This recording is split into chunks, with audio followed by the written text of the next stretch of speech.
మల్రెడ్డి రంగన్న నియోజకవర్గంలోనే ఈ ధరణి భూతం వల్ల అమ్ముకున్నోళ్ళు తిరిగి కొత్త రికార్డులు వచ్చినాయని ఆ భూమి ఇంకొకరికి ఒప్పందం చేస్తే జంట హత్యలు ఈ ధరణి వల్ల అదే ఇబ్రహీంపట్నం నియోజకవర్గంలో జరిగినాయి.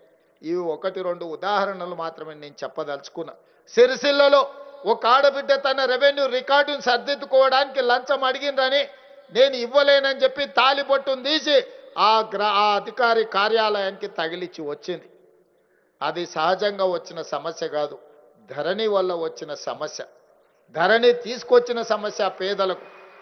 రెవెన్యూ అధికారులు తెచ్చిన సమస్య కాదు, అది రెవెన్యూ అధికారుల సమస్య కాదు. ఆనాటి పాలకులు తీసుకొచ్చిన సమస్య, ఆనాటి పాలకులు అంటించిన వైరస్. ఆ వైరస్ పేరే ధరణి. ధరణి పేరు మీద వాళ్ళు కొల్లగొట్టిన భూముల లెక్కలు తొందరలోనే గ్రామ పాలన అధికారులుగా మీరు వచ్చిన తర్వాత తీయాలి. అందుకే అన్ని రకాలుగా ఆలోచన చేసినాం, అందరితో మాట్లాడినాం, అందరి సలహాలు సూచనలు తీసుకున్నాం. తీసుకున్న తర్వాత పేద రైతులకు ప్రభుత్వానికి ఒక వారధి ఉండాలి, సారథులుగా మీరు మారాలి అని ఈరోజు గ్రామ పాలన అధికారులను 5,000 మందిని నియమిస్తున్నాం మిత్రులారా.